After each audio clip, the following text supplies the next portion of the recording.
الله أكبر الله أكبر.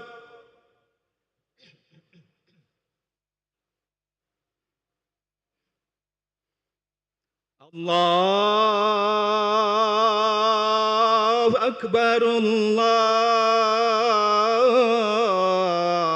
أكبر.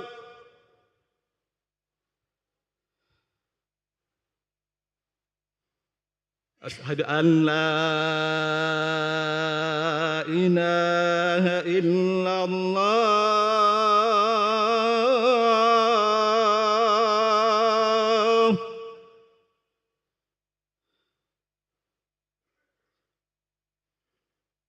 أشهد أن لا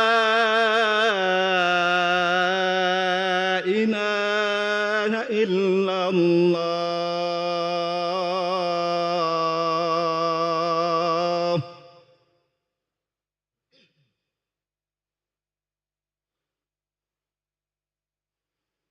أشهد أن محمدًا رسول الله.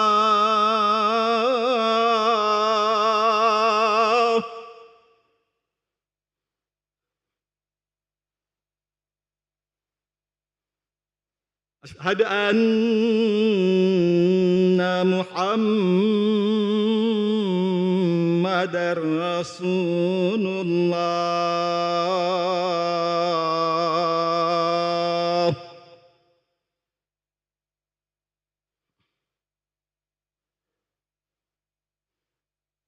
حي على الصلاة.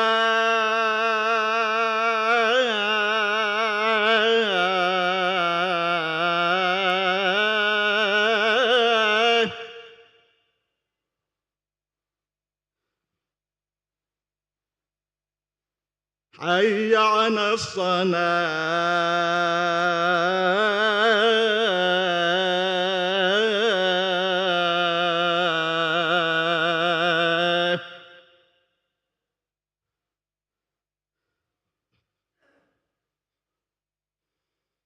حي على الفلاح.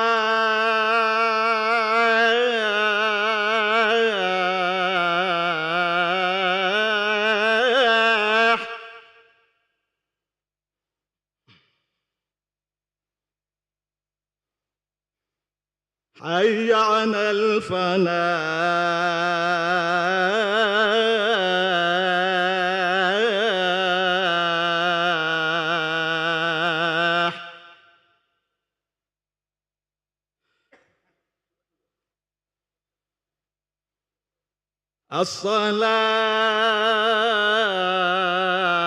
الصلاة خير من النوم.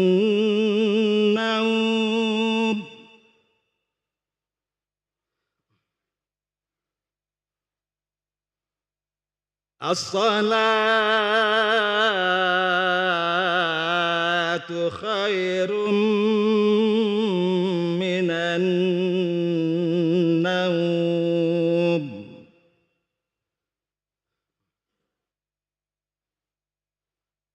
الله أكبر الله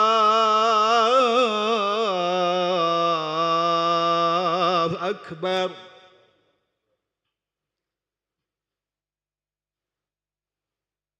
لا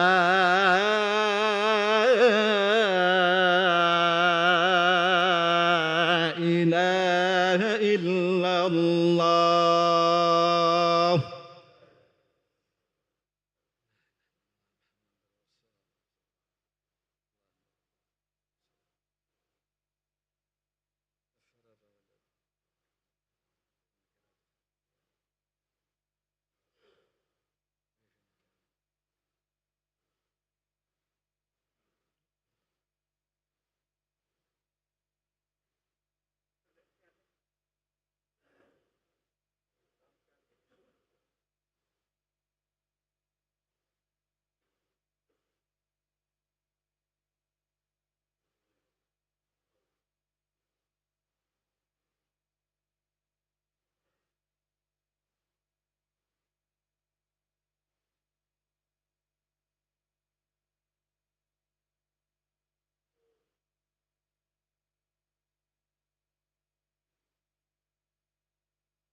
Assalamualaikum warahmatullahi wabarakatuh. Marhaban ya Ramadan. Telah datang bulan penuh berkah, penuh hikmah, bulan yang paling mulia, bulan di mana kita dianjurkan untuk berbanyak buat amal kebaikan. Bulan Ramadan akan menggiring kita menjadi lebih sabar, bukan hanya menahan dari hawa nafsu makan dan minum, tetapi menahan diri dari semua yang membatalkan Ramadan kita, puasa Ramadan kita. Bulan Ramadan adalah bulan kebersamaan. Sekecil apapun kita berbagi, itu akan menjadi pahala bagi kita. Insya Allah, mari kita isi bulan Ramadan dengan penuh keberkatan, penuh pelaksanaan ibadah sebanyak-banyaknya. Kami, Ketua Yayasan Masjid Agung Palembang, mengucapkan selamat melaksanakan ibadah puasa tahun 1446 Hijriah. Semoga amal kebaikan kita, amal Ramadan kita pada tahun ini merupakan Ramadan terbaik kita dari sebelumnya. Insya Allah kita akan menjadi hamba Allah yang takwa. Mohon maaf lahir batin. Wassalamualaikum warahmatullahi wabarakatuh.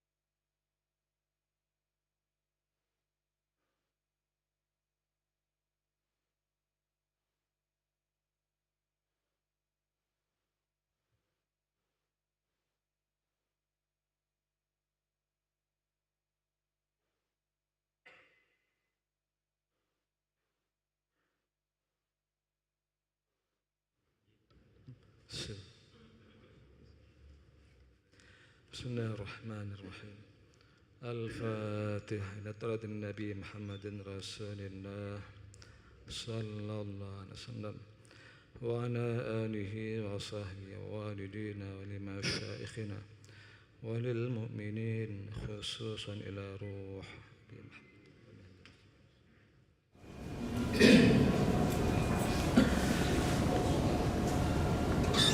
وإلى طلعة النبي محمد رسول الله صلى الله عليه وسلم بحمد الله وله الفاتحة.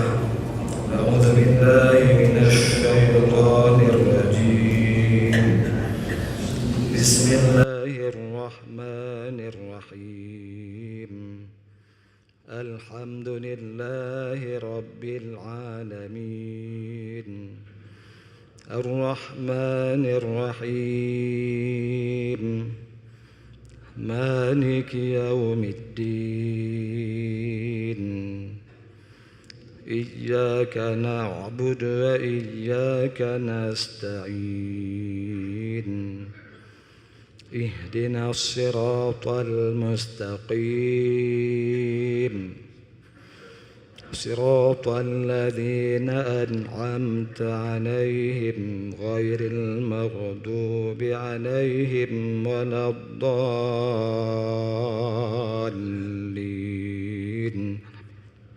آمين.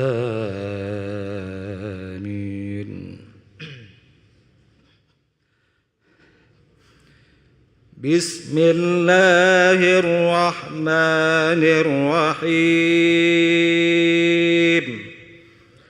ولله الأسماء الحسنى فادعوه بها يا الله يا رحمن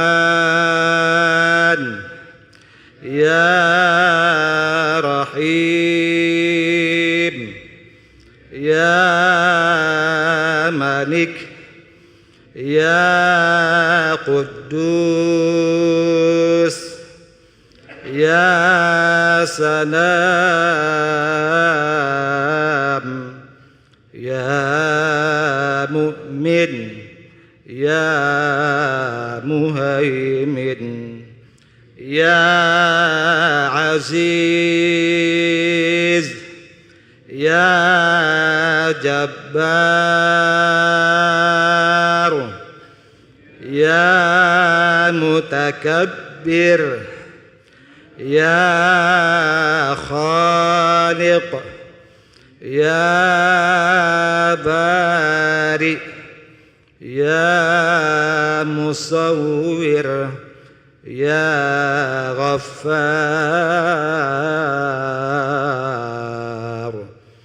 يا قهار يا وهاب يا رزاق يا فتاح يا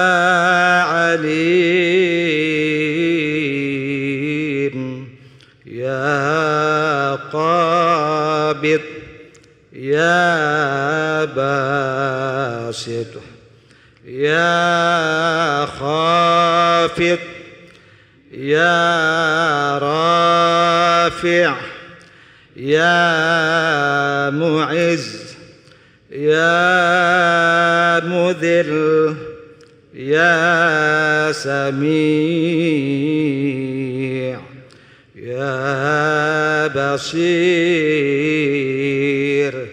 يا حكم يا عدل يا لطيف يا خبير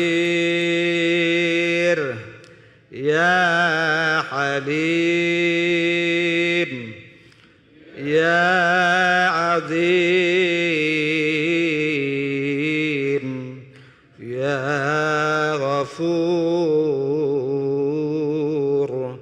يا شكور يا علي يا كبير يا حفيظ يا مقيت يا حسيب يا جليل يا كريم يا رقيب يا مجيب يا واسع يا حكيم يا ودود يا مجيد يا باعث يا شهيد يا حق يا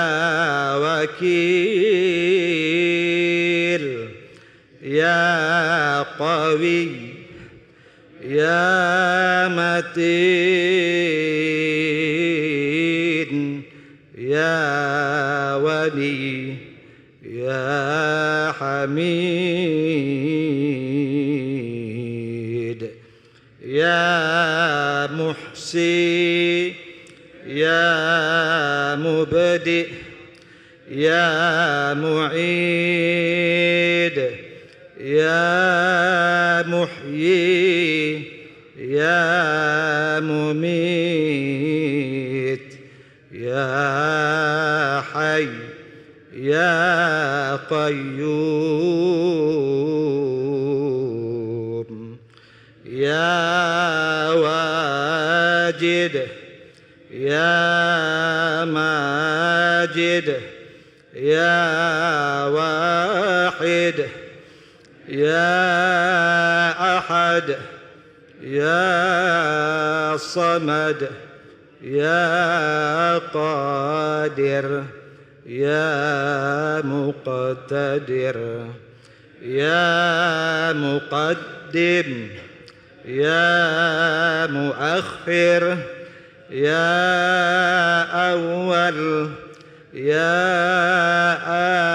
آخر يا ظاهر يا باطن يا والي يا متعالي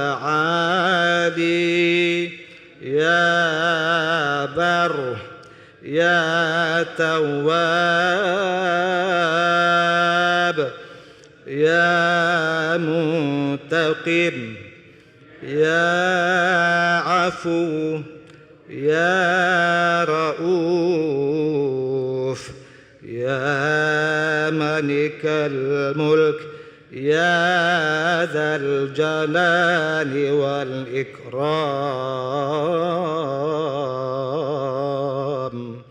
يا مقسط يا جامع يا غني يا مغني يا مانع يا ضار يا نافع يا نور يا هادي يا بديع يا باقي يا وارث يا رشيد يا صبور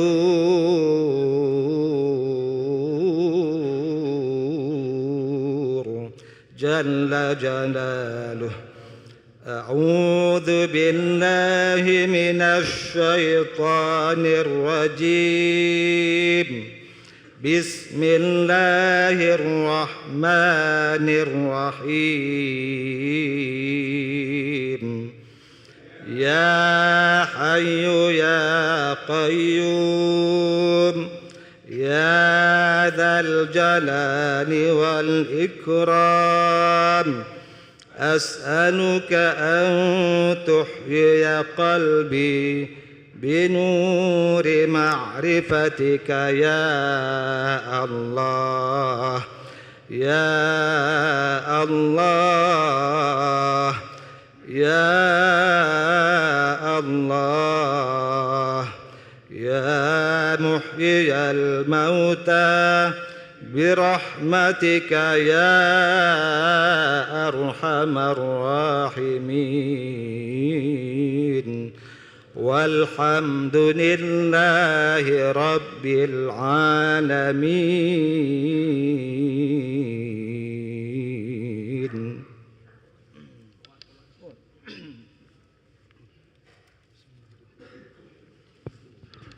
الله أكبر الله أكبر. أشهد أن لا إله إلا الله. أشهد أن محمدا رسول الله. حي على الصلاة حي على الفلاح. قد قامت الصلاة قد قامت الصلاة. الله أكبر الله أكبر. لا إله إلا الله. لا إله إلا الله سيدنا محمد رسول الله صلى الله عليه وسلم. قامها الله أدامها ما دامت السماوات والأرض. سووا صفوفكم فإن تسوية الصفوف من تمام الصلاة.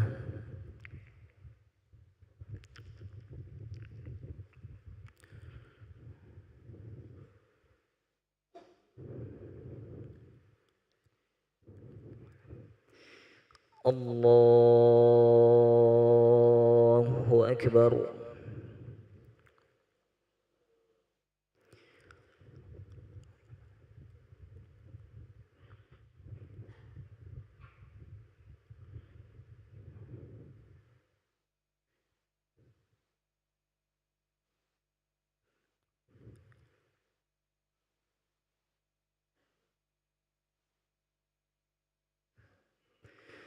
بسم الله الرحمن الرحيم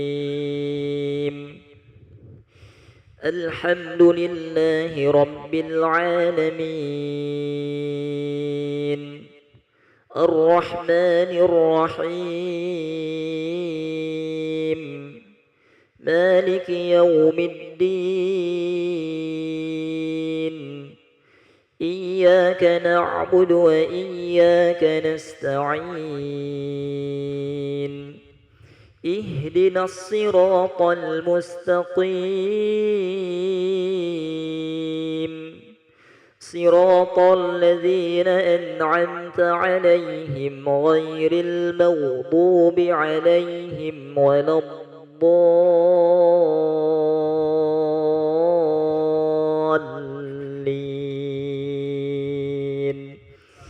آمين.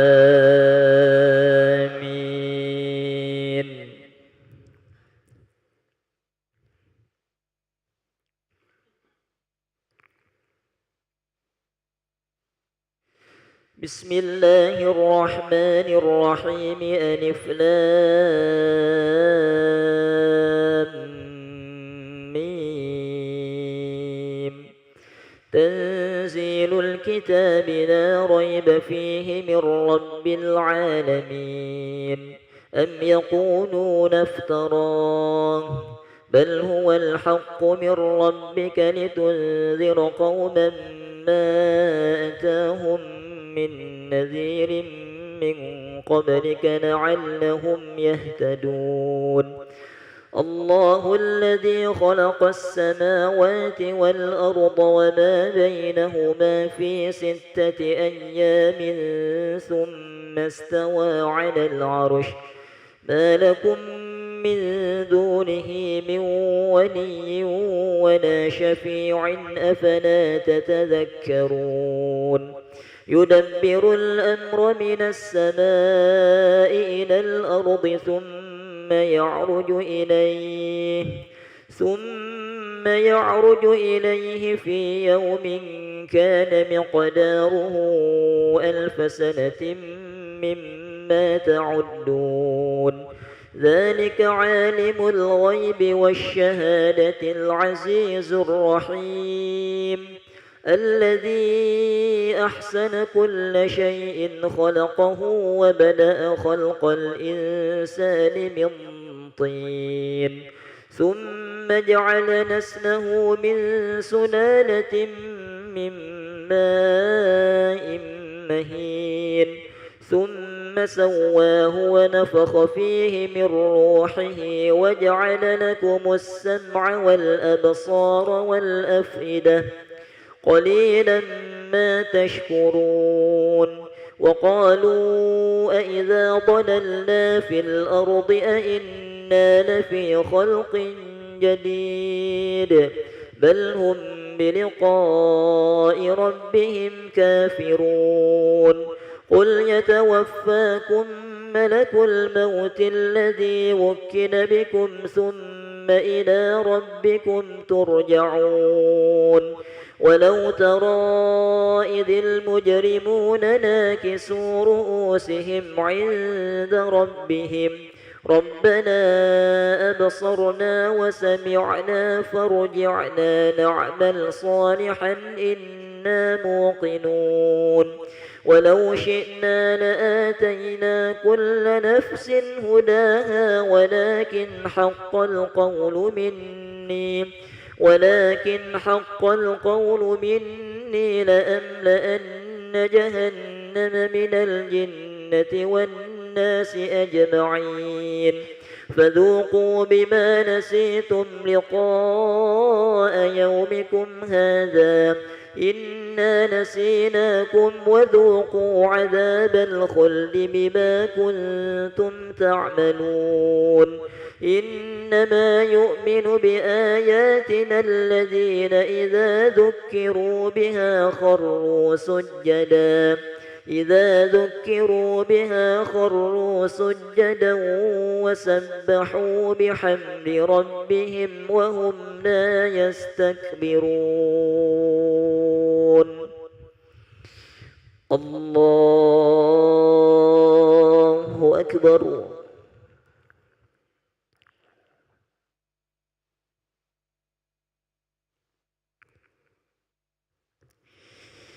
الله أكبر. تتجافى جنوبهم عن المضاجع يدعون ربهم خوفا وطمعا ومما رزقناهم ينفقون فلا تعلم نفس ما أخفي لهم من قرة أعين جزاء بما كانوا يعملون أفمن كان مؤمنا كمن كان فاسقا لا يستوون أما الذين آمنوا وعملوا الصالحات فلهم جنات المأوى نزلا بما كانوا يعملون وأما الذين فسقوا فمأواهم النار كلما أرادوا أن يخرجوا منها أعيدوا فيها وقيل لهم ذوقوا عذاب النار الذي كنتم به تكذبون ولنذيقنهم من العذاب الأدنى دون العذاب الأكبر لعلهم يرجعون ومن أظلم ممن ذكر بآيات ربه ثم أعرض عنها إنا من المجرمين منتقمون ولقد آتينا موسى الكتاب فلا تكن في مرية من لقائه وجعلناه هدى لبني إسرائيل وجعلنا منهم أئمة يهدون بأمرنا لما صبروا وكانوا بآياتنا يوقنون إن ربك هو يفصل بينهم يوم القيامة فيما كانوا فيه يختلفون أولم يهد لهم كم أهلكنا من قبلهم من القرون يمشون في مساكنهم إن في ذلك لآيات أفلا يسمعون أولم يروا أنا نسوق الماء إلى الأرض الجرز فنخرج به زرعا تأكل منه أنعامهم وأنفسهم أفلا يبصرون ويقولون متى هذا الفتح إن كنتم صادقين قل يوم الفتح لا ينفع الذين كفروا إيمانهم ولا هم ينظرون فأعرض عنهم وانتظر إنهم منتظرون الله أكبر.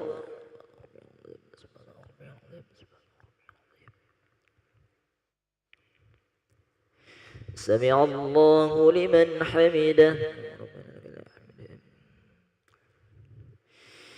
الله أكبر.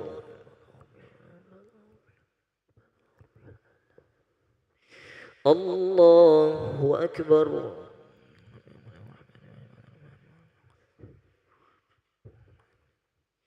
الله أكبر.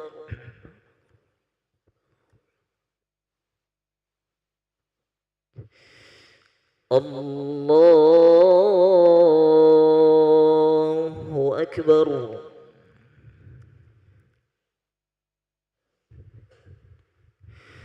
بسم الله الرحمن الرحيم الحمد لله رب العالمين الرحمن الرحيم مالك يوم الدين إياك نعبد وإياك نستعين اهدنا الصراط المستقيم صراط الذين أنعمت عليهم غير المغضوب عليهم ولا الضالين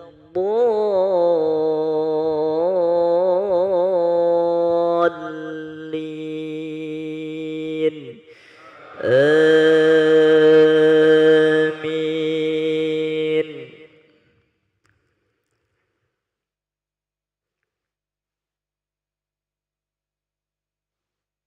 بسم الله الرحمن الرحيم.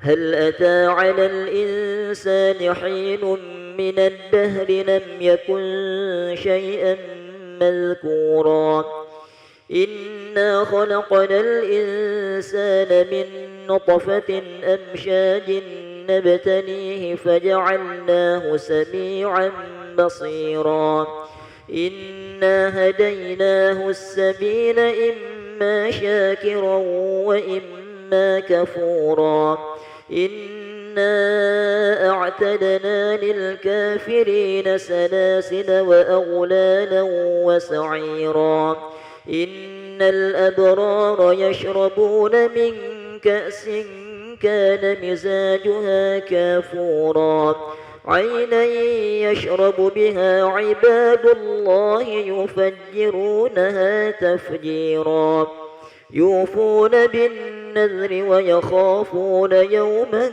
كان شره مستطيرا ويطعمون الطعام على حبه مسكينا ويتيما وأسيرا إنما نطعمكم لوجه الله لا نريد منكم جزاء ولا شكورا إنا نخاف من ربنا يوما عبوسا قمطريرا فوقاهم الله شر ذلك اليوم ولقاهم نضرة وسرورا وجزاهم بما صبروا جنة وحريرا متكئين فيها على الأرائك لا يرون فيها شمسا ولا زمهريرا ودانية عليهم ظلالها وذللت قطوفها تذليلا ويطاف عليهم بآنية من فضة وأكواب كانت قوارير من فضة قدروها تقديرا ويسقون فيها كأسا كان مزاجها زنجبيلا عينا فيها تسمى سلسبيلا ويطوف عليهم ولدان مخلدون إذا رأيتهم حسبتهم لؤلؤا منثورا وإذا رأيت ثم رأيت نعيما وملكا كبيرا عاليهم ثياب سندس خضر واستبرق وحلوا أساور من فضة وسقاهم ربهم شرابا طهورا إن هذا كان لكم جزاء وكان سعيكم مشكورا